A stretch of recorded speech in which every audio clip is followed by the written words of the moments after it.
This is the Anything Goes with Jackson Neill podcast.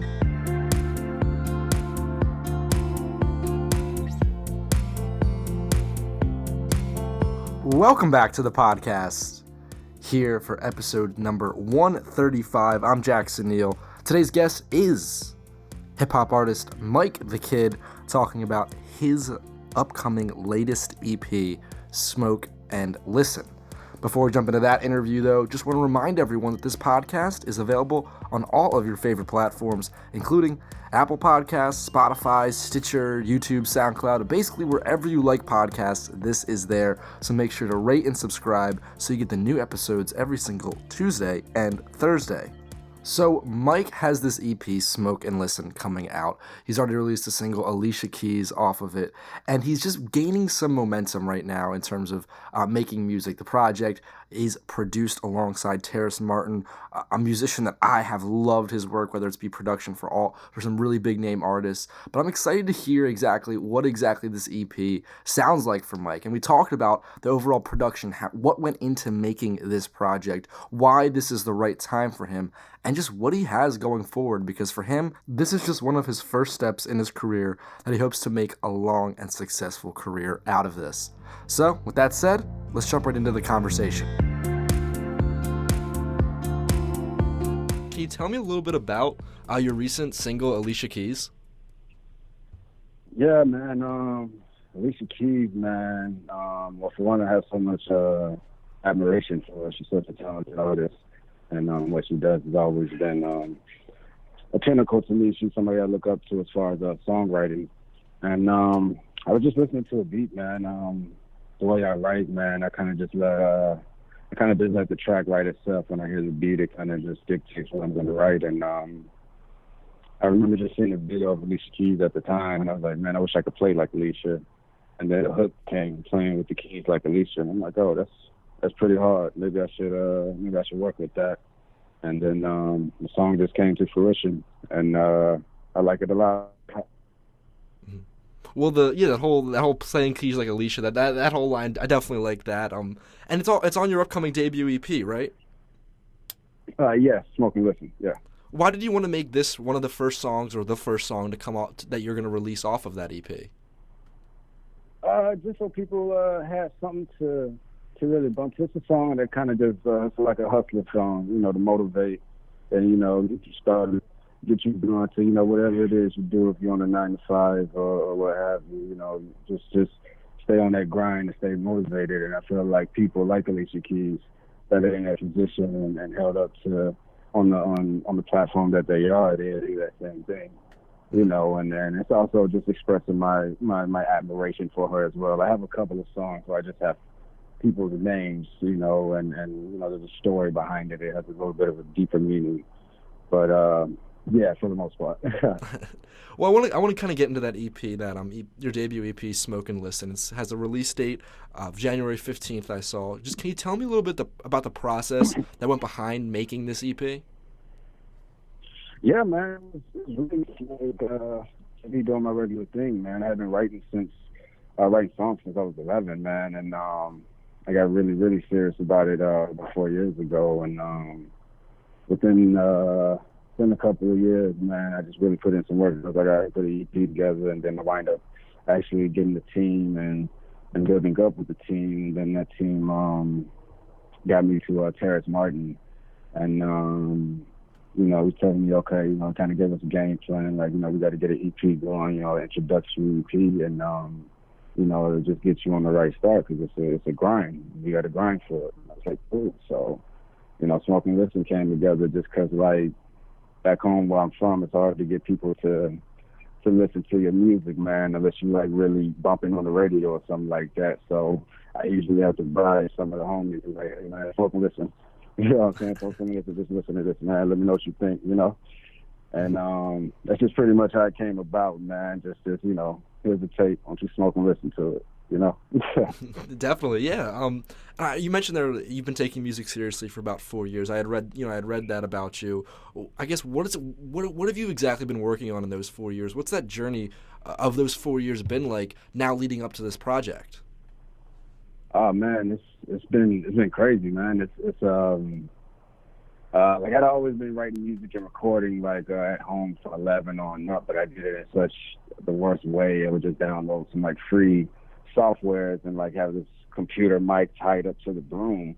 And then it wasn't until about 4 years ago where I actually got into like a real studio. And I was like, okay, now I can actually I could be expansive with my creativity. And just having the right people around, my engineer and probably one of my good friends, my best friends, Rich, you know, he helps me in that process. And just the journey of it is the goal always when I'm in the studio is to do better than the last session. And every track is just getting progressively better. We try different things. We try different sounds. We try to think outside of the box.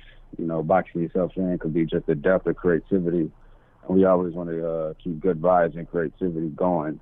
But, you know, it's a journey. And, you know, throughout the journey, there's always the obstacles that's in the way. And that's been there. And we've overcame them, and we continue to do that. So it's the beauty. It's the beauty of the journey, man. And so far, I'm loving it, man.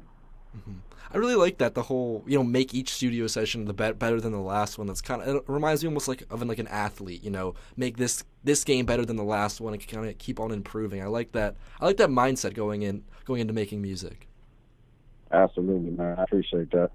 So I want to get more into that decision of you deciding to really pursue music and really go after it, because you said you've been working on it for a while. Was there a specific moment or something that kind of maybe clicked in your head, like, okay, this is something I really want to do. I have to get into a professional studio. I have to really start taking this seriously. Was there a specific moment like that? Yeah, man, to be honest with you, I thought I should have had a deal when I was like 14. You know what I mean? And it just didn't work out like that, man. I was that confident in my ability. But, you know, like I said, it's a journey. And throughout that process, there was a lot of times I was like, fuck, man, this music shit's not going to work out for me. And there's been a couple of times where I just quit. But somehow, like, I always gravitated back to it. And that's kind of why I knew, like, okay, you know what, maybe I'm just meant for this. Maybe this is what I need to do, because this is something I'm good at. This is something I do, you know what I'm saying? Whether I was working 2 9-to-5s, man, and coming home tired, I was always, like, just listening to music or listening to classic albums and just studying. Like, I would study artists like Lil Wayne, the Carter 3, or A Tribe Called Quest, the Midnight Marauders, or Nas, Illmatic. Like, I would always just study these artists and really look how far hip-hop has come, you know, from the different flows, the different sounds to things of that nature. And I was like, you know what, man, I think I could do this. Like, I really think I could do this. And getting out of my hometown, leaving my hometown and just realizing there's a bigger world out there than where I'm just at, you know what I'm saying, really kind of helped me capitalize on that decision to be like, all right, you know what, I'm gonna go 100% on this. Mm-hmm. Yeah, I could totally see that. And I like that idea of, you know, going back and studying the classic albums, because obviously, you know, those 3 albums you mentioned right there, you know, Midnight Marauders, the Carter 3, Illmatic, they all were really, really good, and they all were kind of really good in their own unique way. And it's kind of cool how you can sometimes take one thing or this little thing you hear in one album and apply that to your own style and, you know, add that into your own versatility. Absolutely, man. I mean, I feel that's key in hip hop for me, man. I feel like, you know, hip-hop is like you have to expand on the knowledge from the greats, you know, and you know, follow that formula and game plan and make it your own. Same thing with basketball, you know. Kobe kind of expanded it off of my, you know, so that's how I feel it is. Mm-hmm.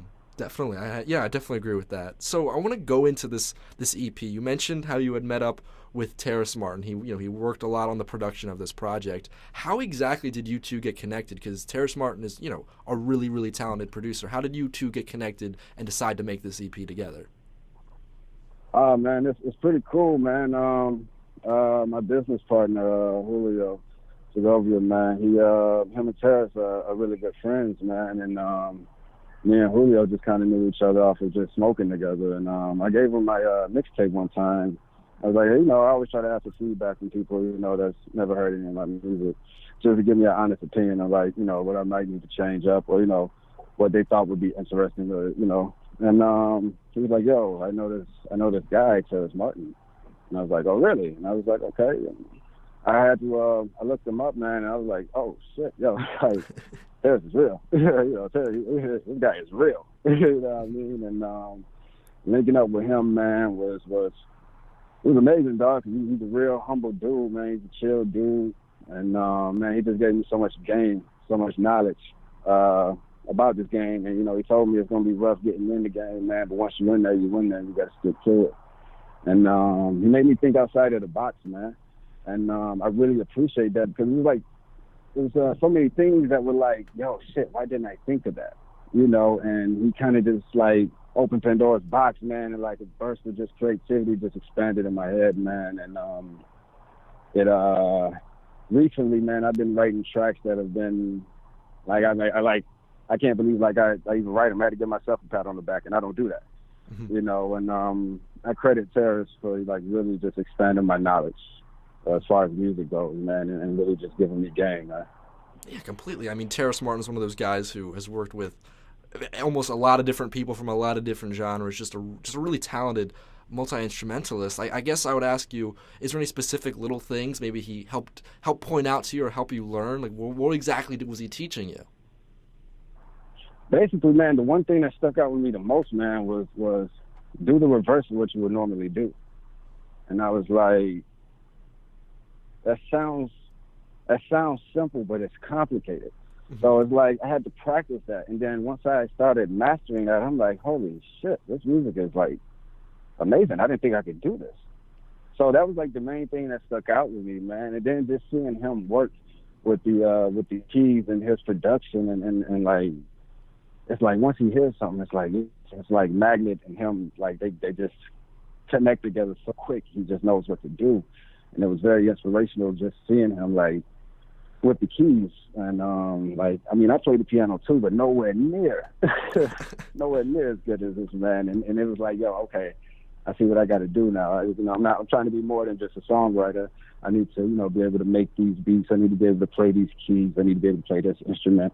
I really want to learn how to play the saxophone and things like that, the guitar especially, man. And it's inspirational just being around him, man, because he's very talented. Yeah, I mean, I think you can always also tell whenever you listen to a musician's work is when they have a better understanding of actual, like, I guess, like music theory or can play an instrument or two themselves. Even in a genre like hip hop, where, a lot of times it's just, done maybe on a computer, just making a beat. It's like just having that musicality background, that ability to maybe even play an instrument or two, it really shines through and I think helps artists make really good songs. And you can always kind of hear it, I think, and pick up on it, which artists really have that musical talent like that. Oh, absolutely. Absolutely, 100. Mm-hmm. So you mentioned a little bit earlier in the interview, and I've read a little bit about you're from Georgia.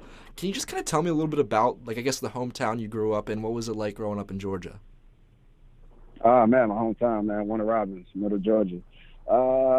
It's pretty much the middle of Georgia, man. It's suburban area, man. It's pretty much run by the Air Force base out there, the economy. But it's a little difficult out there sometimes, man. Opportunities are not as prevalent, say, would be in Atlanta would. And Atlanta's about 2 hours away, so it's not that bad. But man, I feel as if your hometown could be a trap sometimes, man. And if you don't, it'll keep you on the box, man. And I mean, just me getting out of my hometown just made me realize, like, there's more to it. But man, if it wasn't for the city I grew up in, man, I wouldn't be the man I am now.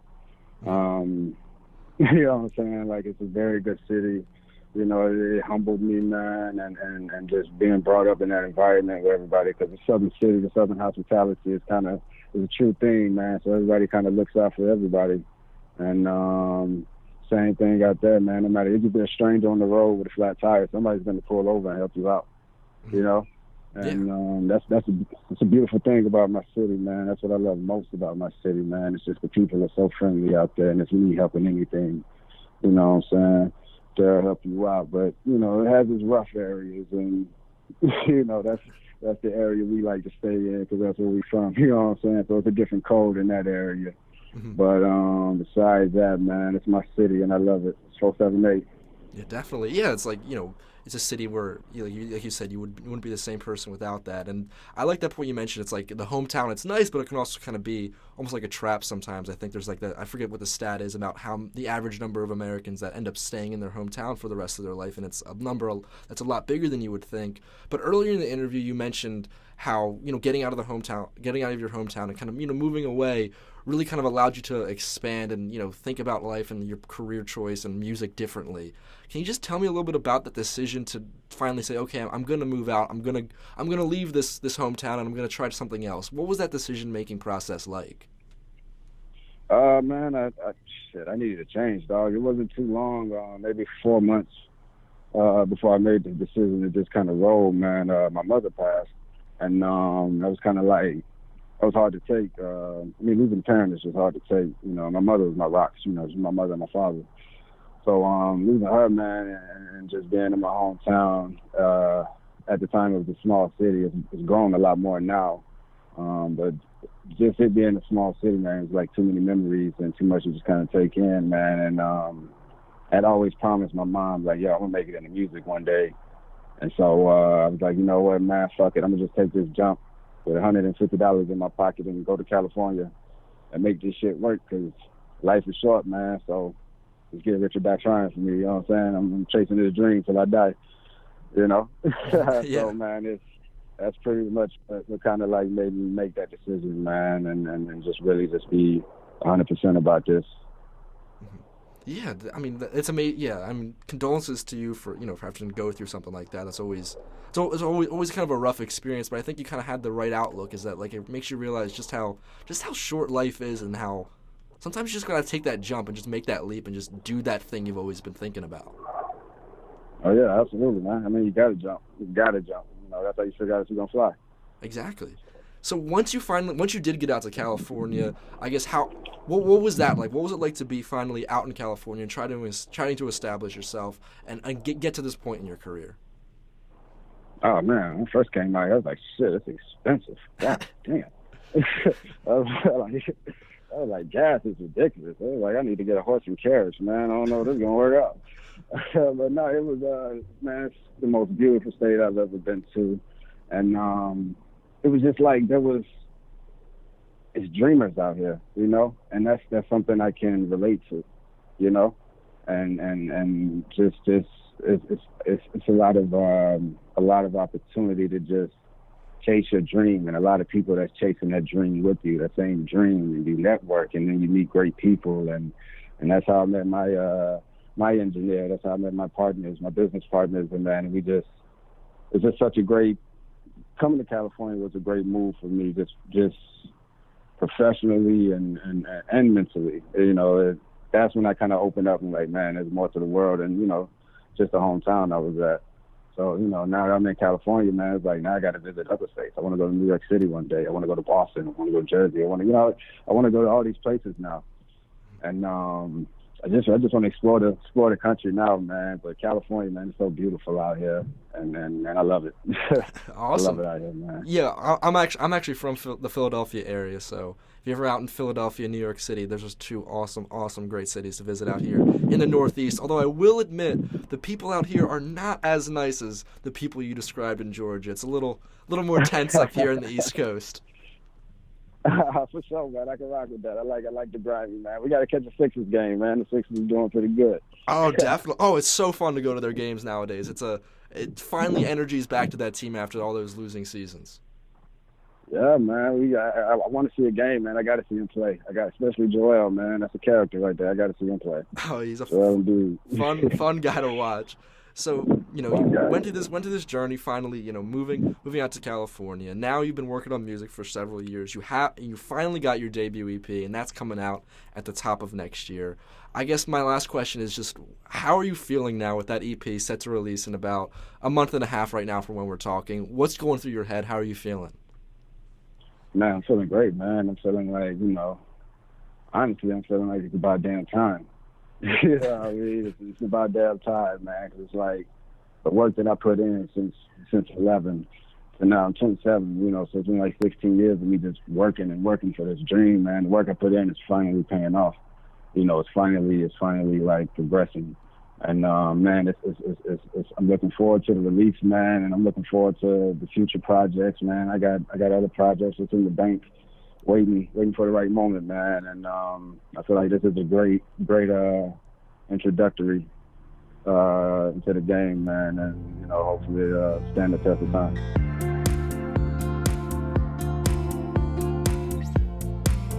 Well, a big thank you to Myke for coming onto the podcast. Remember, go down into the show notes. There I'll have links so you can check out all of his music and also to follow him on Instagram so you can keep up to date with everything he has going forward. And with that, that'll wrap it up for this episode of the Anything Goes with Jackson Neill podcast. Thank you so much for listening. Remember, make sure to subscribe and rate this podcast on your favorite platforms to get the new episodes every single Tuesday and Thursday. Also, head over to jacksonneillpodcast.com. That's where I have all the archives for this podcast, as well as my sports and music discussion ones. Also, over on Patreon, there for just a couple dollars a month, you can get access to cool bonus content from some of my interviews here on Anything Goes.